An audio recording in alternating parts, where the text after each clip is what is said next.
Bueno, a pedido de un querido hermano, en estos días he estado trabajando acerca de los ángeles, es decir, tratando de rastrear la figura de los ángeles dentro del marco no solamente de la revelación, no solamente en el marco de la revelación bíblica, de la palabra de Dios y de la tradición, sino también en el marco de la teología, de la catequesis. Es decir, cuál es el lugar en el cual debemos tratar, debemos hablar acerca de los ángeles. Bueno, tenemos algunas aclaraciones que hacer antes, que son algunas pequeñas indicadores que se me presentaron mientras investigaba sobre este asunto. Para poder pensar, para poder hablar, para poder imaginar, para poder afirmar alguna cosa sobre los seres angélicos, sobre los seres, no es preciso decir angelicales, voy a tratar de usar un lenguaje más preciso para no crear confusiones con algunas otras creencias o enseñanzas o doctrinas o teorías de divulgación sobre este tema de los ángeles que no tienen ningún tipo de fundamento de carácter al menos bíblico, al menos evangélico, para decir de alguna forma. Sin duda que cuando hablamos de los ángeles tenemos que hablar de la creación. Cuando hablamos de los ángeles tenemos que hablar y buscar, para decirlo de alguna forma, en el marco de la teología, en el marco de la catequesis, lo que se llama la catequesis sobre la creación. Así aparece la sección dentro del catecismo de la Iglesia Católica como propuesta para ser tratado. Allí, dentro de la teología de la creación, nos encontramos con los diferentes seres creados. Después de la presentación de Dios y de Dios como creador de cielos y de tierra, aparece Dios como creador de los seres espirituales, de los ángeles, y luego de los seres corpóreos espirituales, es decir, de los hombres. En el medio aparece el tema por allí, el tema de la caída del hombre, de la caída del pecado original, y no aparece, puesto que en realidad corresponde a tradiciones apócrifas, por lo general, lo que son la caída de los ángeles. Es decir, los ángeles en algún momento, que no momento, puesto que en la eternidad, antes de comenzar Dios a crear el mundo, los ángeles, estos espíritus puros, han tomado su decisión de seguir a Dios o de no seguir a Dios. Enseguida vamos a ver un poquito de eso. Si uno quiere hacer un acercamiento a la creación espiritual, podría agarrar el catecismo de la Iglesia Católica y ver en sus números 328, 336. 328 al 336. Va a ser imposible que en estos minutos agotemos, ni siquiera agotemos. Hagamos un acercamiento excesivo, como al menos yo creo que debe hacerse, a este tema de los ángeles. Pero sí vamos a tratar de trazar y delimitar algunos aspectos importantes, sobre todo para nuestra fe, incluso para nuestra vida cotidiana. Ahora, es preciso que adquiramos, que intentemos abrir y flexibilizar para esto nuestra fe en Dios, a quien también no vemos y en quien creemos. Dios, a diferencia de los ángeles, dice la teología, es un espíritu puro, pero simple. Es espíritu Dios, pero es espíritu perfecto. Es espíritu increado, es decir, nadie ha creado a Dios. Nadie ha creado a Dios. Sin embargo, Dios como espíritu puro, creador, ha hecho otros espíritus puros, porque no están contaminados de materia, a los que conocemos nosotros con el nombre de ángeles, pero son espíritus. Y luego, por supuesto, tenemos la otra creación, que es la creación humana, donde se habla de un hombre compuesto, de alguna forma, de materia y forma, es decir, de alma o espíritu y carne o cuerpo, ¿sí? Entonces allí tenemos como dos grandes tipos de espíritus creados. El espíritu creado puro, sin materia, y el espíritu creado con materia, o sea, no podemos decir un espíritu impuro, pero sí decimos un espíritu con materia, un espíritu unido intrínsecamente desde la creación con la materia, no que se implante en algún momento, sino que desde su concepción ya el hombre es lo mismo que decir espíritu encarnado o cuerpo espiritualizado, para hablar en términos modernos, siguiendo lo que se llama la teología del cuerpo. Ahora, tenemos que hacer un esfuerzo con nuestra fe, porque tenemos que una vez más poder salir de este tiempo y de este lugar, de todos los lugares y de todos los tiempos, incluso de todas las experiencias que tengamos y hayamos tenido y podamos pretender con los sentidos. Tenemos que salir de las experiencias sensoriales vividas, incluso de todo aquello de lo cual nuestra inteligencia, nuestra memoria y nuestra imaginación también esté preñada, esté llena, ¿no? Y no haga, y nos haga aptos, mejor decir, nos haga aptos para poder percibir este universo inmaterial que no sentimos con los sentidos externos, pero que sin embargo podemos de algún modo experimentar, porque podemos también de algún modo percibir.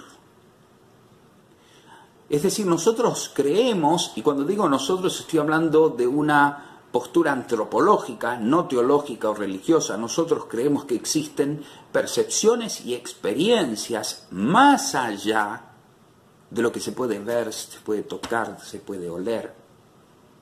Y aquí, bueno, no quiero dilatarme en este aspecto, pero imagino que sabés a qué me refiero, a tantas cosas que en la vida nosotros percibimos, es decir, como olemos, intuimos, ¿no? Sin embargo, no tienen una consistencia empírica, es decir, experiencial, tocable, predecible 100%. Sin embargo, a veces sabemos. El conocimiento viene por los sentidos, sí, pero hay más sentidos. Hay sentidos externos, los 5, y hay sentidos internos. Y además, aparentemente, el espíritu, que es una dimensión importante de la persona, es capaz de levantar al hombre para que pueda percibir no solamente a su creador trascendiendo la creación, por ejemplo, sino también poder trascender su deseo de felicidad plena, su deseo de plenitud, y también remontarse a aquel que puede saciarla. ¿Ven? Estamos hablando de experiencias, de cosas que trascienden lo material. Saben que soy profesor en filosofía, así que me he pasado muchísimos años de mi vida leyendo a filósofos y casi recuerdo que concluyendo mis estudios clásicos de lenguas, me encontré con una frase de Hamlet que la he tenido que anotar, ¿no? Este es la segunda indicación que recibí. Fue como una especie de no te olvides que, abro la cita, es de la escena quinta del acto primero de Hamlet. Dice: hay más cosas en el cielo y en la tierra que aquellas que puede concebir, que puede pensar tu filosofía, tu razón, tu inteligencia. Bueno, va de nuevo más literalmente. Hay más cosas en el cielo y en la tierra que las que son concebidas en tu filosofía. Por otro lado, porque alguien nos diga, nos cuente o nos quiera dar una noticia o enseñar alguna cosa, y eso, en realidad, ese modo, ese tono, esa forma, ese lenguaje que están utilizando para transmitírnoslo, no sean del todo gustosos a nuestra inteligencia, no sean los que nosotros quizá podamos comprender o podemos pensar como reales o posibles, en ese momento no significa que aquello que nos están queriendo compartir, aquello que nos están queriendo decir, sea falso.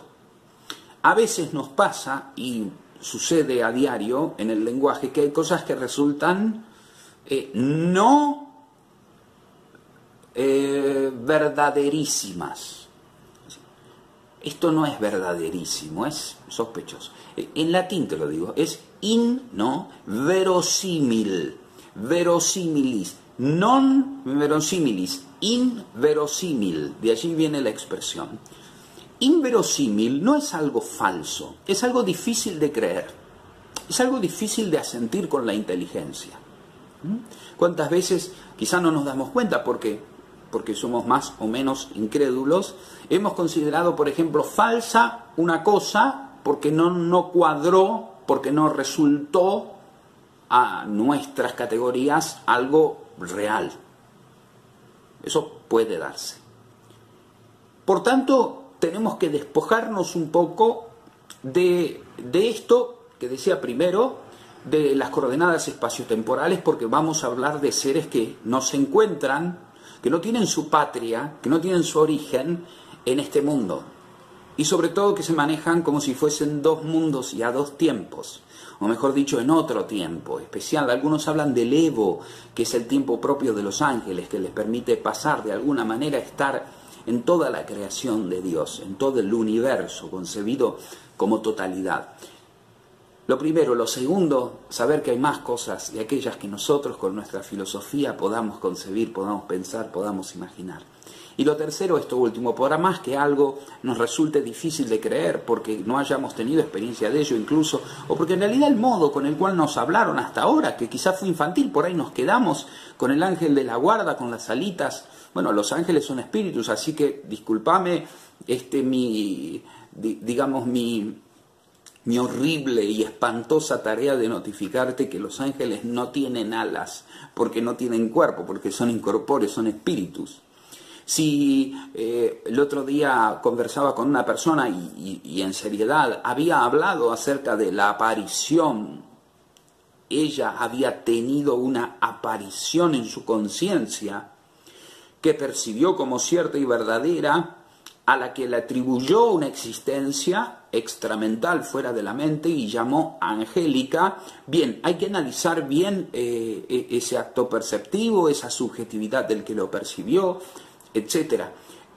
Pero vamos a decir en principio que los ángeles no tienen cuerpo. Ahora, cómo puedan manifestarse a los hombres, eso es algo y territorio en el cual yo no me voy a inmiscuir, por la sencilla razón de que voy a tratar de atenerme lo más posible a los datos bíblicos y a los datos de la tradición, para que al menos este video no termine siendo la opinión mía, ¿no? o la opinión de cualquier otro. Estamos un poco con el tema de los ángeles un poco repletos de opiniones de gente, de opiniones incluso de teólogos, de angelólogos. Hoy unos hablan de una disciplina parapsicológica que se llama angelología. Otros hablan de una rama de la teología que es angelología. Bien, yo sinceramente, y esto no no hace juicio, no hace mella de lo que otros hermanos puedan percibir de un modo más claro. Yo no encuentro fundamentos para quitar el tema de los ángeles de lo que es la teología de la creación, ¿sí? Creo que debe tratarse allí y después ir viéndose en los distintos tratados que van surgiendo a partir de los distintos temas teológicos. O, por ejemplo, pueden verse, como trataremos de hacer en este caso, a la manera como si fuera de concordancia, a la manera del listamiento de apariciones en toda la Sagrada Escritura. Bien, yo les propongo que sigamos, para acercarnos a estos seres que son tan singulares, hacernos las 3 preguntas que Santo Tomás de Aquino hacía cuando tenía que comenzar con cualquier tema. Él decía, am sit, ¿existe? La pregunta es, ¿existe? Am sit, quid sit, ¿qué es? ¿Qué es eso que existe? Commodo sit, ¿de qué manera es eso que existe? Yo al menos creo encontrar en el catecismo la respuesta a estas preguntas. Es decir, yo creo encontrar en el catecismo la respuesta a si existe el ángel, los ángeles, qué es un ángel y de qué manera son los ángeles, o cómo actúan o cómo se han manifestado, y por tanto cómo los hemos conocido. Porque esta es otra cosa. Los ángeles no son un fruto de nuestra imaginación, de nuestra mente, de nuestra razón, de nuestra especulación. No son frutos de un razonamiento. Son fruto de la revelación divina. Forman parte de la revelación divina. Ya cuando vayamos viendo algunas citas bíblicas vamos a ver cómo algunas personas que niegan la existencia de los ángeles lamentablemente no pueden profesar una fe cristiana, una fe bíblica. No pueden, porque estarían atentando contra su propia fe. Ya después, más adelante, veremos esto un poco. Yo creo que la pregunta a ¿qué es un ángel? Está en el número 328 del Catecismo.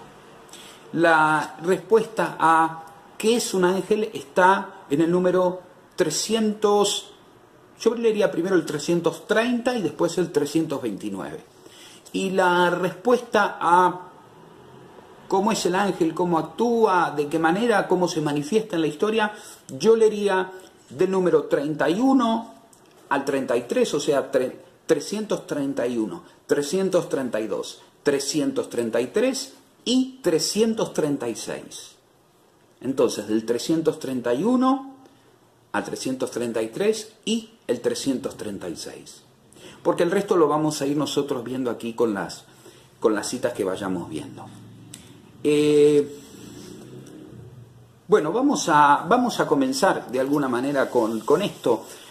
Vamos sí a comenzar con la definición propiamente dicha, y es aquella que se encuentra en el Catecismo, dijimos número 328. La existencia de seres espirituales, no corporales, que la Sagrada Escritura llama habitualmente ángeles, es una verdad de fe. El testimonio de la Escritura es tan claro como la unanimidad de la tradición. Lo voy a repetir, 328.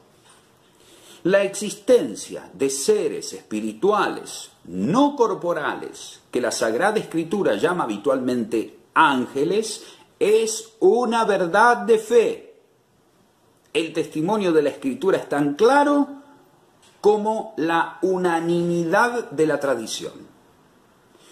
Nosotros tenemos al Papa Francisco, por ejemplo, que últimamente está dando frecuentes catequesis sobre los ángeles, incluso sobre esta figura tan tierna y tan misteriosa también, que es el ángel que nos guarda, el ángel que a cada uno guarda, el ángel de la guarda, aquel que desde pequeños nos han querido amistar, nos han querido poner en amistad con él.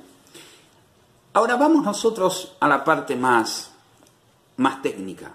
Quisiera ir al conocimiento que quizá es menos frecuente en el pueblo de Dios y que yo creo que debe difundirse, debe conocerse y sobre todo debe saberse y tenerse en cuenta para poder sobre todo responder ante la ignorancia, no solamente propia, sino ante la ignorancia también de los demás.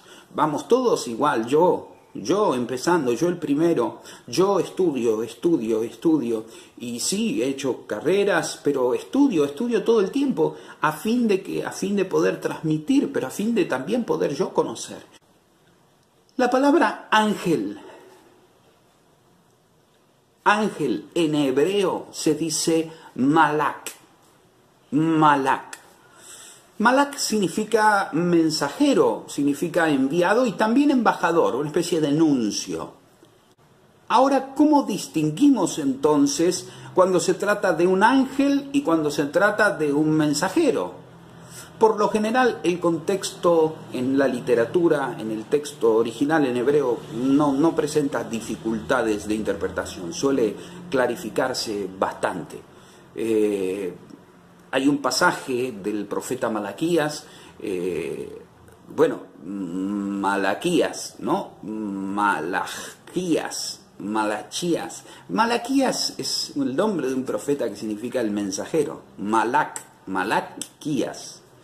El profeta Malaquías, por ejemplo, en el capítulo 3, versículo 1 y 5, presenta algunas dificultades, habla de un ángel, de un enviado, de un mensajero, de un ángel del pacto, no se sabe si es un mensajero del pacto, alguien que... Pero salvo ese nudo que algunos autores estuve viendo que todavía siguen teniendo sus dificultades, por lo general no hay otro sitio bíblico en el cual se pueda presentar esta dificultad. Aún así, ojo, está resuelto.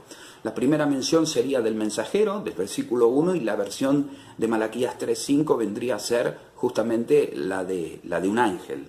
Es decir, primero viene un mensajero humano y luego viene un ángel a ratificar de alguna manera eso en nombre de Dios. Pero bueno, vamos a dejar esa cita que es un poco complicadita, sobre todo si no se la ve en su lengua hebrea, que no es la intención nuestra llegar demasiado, ¿no? Pero, por ejemplo, hay un pasaje en el cual tenemos claramente un mensajero humano y un ángel, pero los tenemos claramente expresados. Está en el segundo libro de los Reyes, capítulo 1, versículo 3. 2 Reyes 1, 3. Vas a tener que tener paciencia porque te voy a citar todo. Así que no lo tomes a mal. Pero no puedo, lo pensé, lo charlé con mi esposa, no puedo, hablar de esto sin referirte y remitirte a las citas bíblicas, porque la mayoría de la gente que escuché hablar de esto hace selección de citas. Y sí, es verdad, uno tiene que seleccionar, pero tiene que seleccionar por cantidad, no tiene que seleccionar por temas o por cualidad. Eso al menos es mi criterio. Te decía, segundo libro de los Reyes, capítulo 1, versículo 3, tenemos esta expresión. La palabra malak en hebreo, fíjate, para aquellas personas que no la consideran importante, ¿no? Aunque con sus diferencias, la palabra aparece 213 veces en hebreo, malak en hebreo, en el Antiguo Testamento, claro. Y, por ejemplo, algunas veces, yo diría muchas veces, los autores dicen algunas veces, vamos a decir a veces, con mucho cuidado, tenemos que decir esto, la figura del ángel representa la persona divina. Entonces hay que saber que cuando Dios a veces interviene en la historia, aparece en los textos interviniendo el ángel del Señor. Ahora enseguida vamos a ver qué significa esto, el ángel del Señor. Por ejemplo, en el libro del Génesis, en el capítulo 31, versículo 11, un episodio bastante conocido, si lo lees lo vas a reconocer. Génesis 31:11, vas a ver claramente identificado al ángel con Dios. Y bueno, por lo general en las notas de las Biblias de estudio, de cualquier Biblia, o si no de una Biblia cualquiera, pero que al menos tenga la edición notas, en general el traductor te avisa, te notifica que ahí se trata de una identificación, ¿no? También, bueno, Dios a veces se identifica con otros mensajeros humanos. Existe esto. Pero no puedo decir más porque entraría en la especulación y no dije que iba a tratar de evitar eso. En griego, la palabra ángel, ahora pasamos al Nuevo Testamento, es ágelos, ágelos. Eso es mensajero, enviado, embajador, nuncio, igual que malak. Malak y ágelos es lo mismo, pero dicho malak en hebreo, ágelos es ágelos, con doble G. Por eso yo le digo ágelos, pero en realidad puedo decir ágelos. Lo decís más extendido y se nota que hay dos letras gamma en griego. En ese sentido, mira, agelía significa noticia, anuncio, mensaje. Agelo o ágelo, el verbo significa anunciar, es el acto por el cual se trae o se lleva de un lugar a otro una noticia, un mensaje. Es anunciar, es mensajear. Mensajear. Vas a mandar un SMS. Bueno, vas a mandar, ¿qué estás haciendo? Yo, ego agelo. Yo mensajeo, puedo decir, ¿no? Bien, la palabra en el Nuevo Testamento, la palabra ángel, la palabra ágelos, aparece 175 veces. La palabra que lleva por prefijo el anuncio bueno, el anuncio de la buena noticia de Dios, de la buena noticia del reino presente en Jesús, aparece 54 veces el verbo eu, que es el prefijo para bueno, eu agelizo, eu agelizo, de donde viene evangelizo. Y 75 veces aparece el sustantivo euangelion, de donde viene evangelio. O sea, como verás, son muchas las veces en las cuales está presente esto, pero claramente se puede distinguir cuando se habla del evangelio, cuando se habla de una evangelización, de un anuncio, de una anunciación, y cuando se habla de un ángel. 175 veces aparece claramente en el Nuevo Testamento la palabra ángelos. Ciertamente, algunas figuras angélicas llaman la atención de manera muy particular en la Sagrada Escritura, de manera muy especial, y tienen que ser mencionadas. Primero querría sacar, digamos, por las dudas, no vaya a ser que alguno expecte y luego su optimismo se vea defraudado. No vamos a hablar de los ángeles desobedientes, de los ángeles insurgentes, de los ángeles malignos, de los ángeles que se han opuesto a Dios. No vamos a hablar ni de el Satana, quizá lo vamos a mencionar, claro, pero no vamos a hablar específicamente sobre Satana. Tenemos 2 videos que hablan sobre él. Quizá en alguna oportunidad, si Dios quiere, podamos hacer otro, pero hay mucha cosa precisa por allí dando vuelta en internet, de modo que no creo que haya falta hablar del demonio, del diablo, de Satana, del maligno, ¿no? Del ángel maligno. Tenemos otra figura que es la del ángel de Yahvé, o el ángel de Jehová, el ángel del Señor, se conoce habitualmente. El ángel del Señor que se revela en estos 3 pasajes que busqué con todo su esplendor. Si querés anotar, segundo libro de Samuel, capítulo 24, versículo 16. Segundo libro de los Reyes, capítulo 19, versículo 35. Y profeta Isaías, capítulo 37, versículo 36.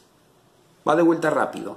2 Samuel 24:16, 2 Reyes 19:35 e Isaías 37:36. Allí vas a encontrarte con el ángel del Señor y cuál es su tarea, la tarea encomendada por el Señor. Pero también el ángel del Señor aparece mencionados en muchísimos momentos del Antiguo Testamento y no necesariamente está vinculado con la acción de producir castigo, producir destrucción, producir exterminio. Está vinculado como el representante de Dios, el ángel del Señor. A veces aparece no con artículo él, sino con artículo indefinido, un ángel del Señor. En esto tampoco podemos ser dogmáticos porque la Escritura presenta esta pluralidad sintáctica, ¿verdad? Entonces a veces habla del ángel del Señor, a veces de un ángel del Señor. O sea, empezar a discutir si el Señor tiene un ángel o el Señor tiene muchos. El Señor, es el Creador y todos los ángeles están a su servicio. Incluso los demonios que no le sirven, que se han rebelado contra su voluntad y que quieren entorpecer el reino de Dios. Si querés te recomiendo los números del catecismo que hablan de él. Catecismo de la Iglesia Católica, número 391, 395. Allí podés encontrar todo lo que la Iglesia cree sobre el demonio. Pero digo, incluso el demonio es criatura y aunque revelada ante Dios, existe porque Dios le permite existir. Todo lo que existe se mantiene en la existencia porque Dios lo sostiene en la existencia. La razón por la cual Dios no aniquila al demonio, y lo hará al final de los tiempos, son cosas que pertenecen a otra historia y que aquí no lo vamos a mencionar. En principio sí vamos a decir que Dios permite el accionar diabólico, el accionar del demonio. Y de la misma forma permite el accionar de los ángeles que sí se alistan a colaborar para la construcción del reino de Dios, para la construcción de su voluntad. Es decir, para que podamos nosotros vivir cada día más en santidad.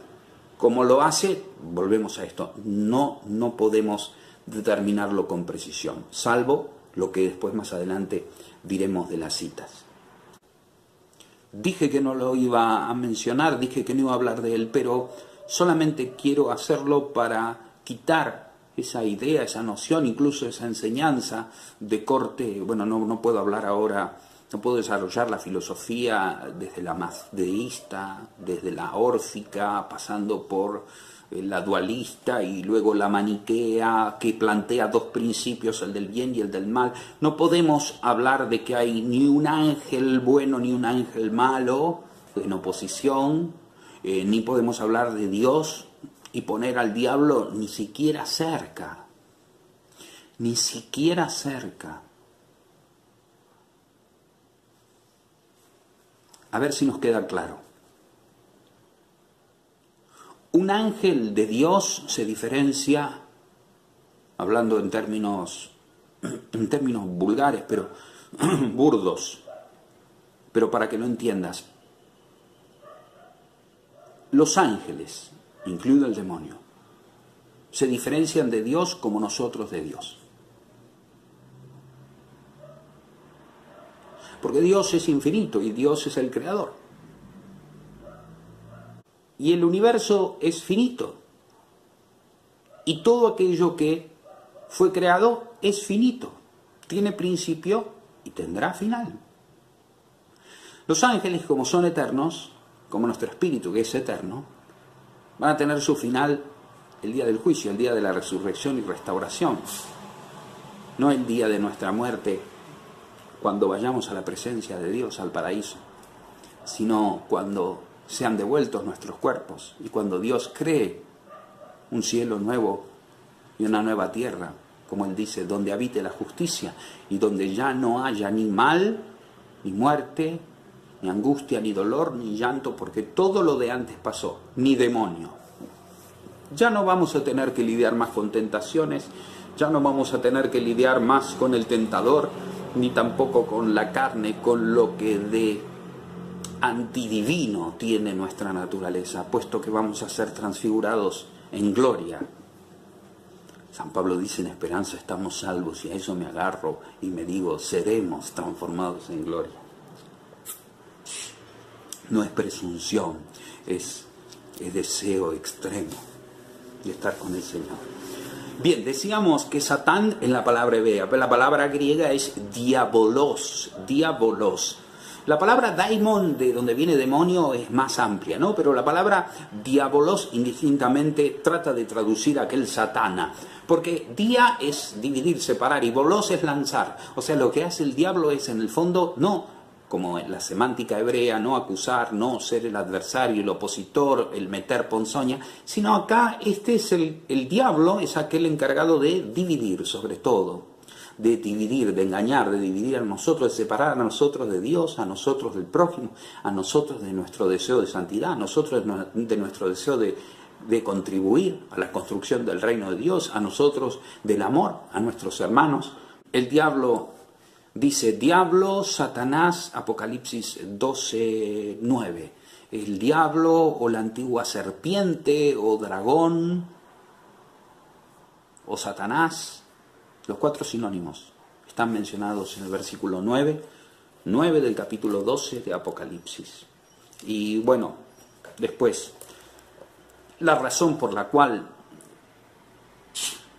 existen los ángeles malos, yo la encuentro del modo más claro, expresada en el verso 6 de la carta de Judas, en el Nuevo Testamento, que dice, los ángeles que no se mantuvieron firmes en su dignidad han caído, ¿no?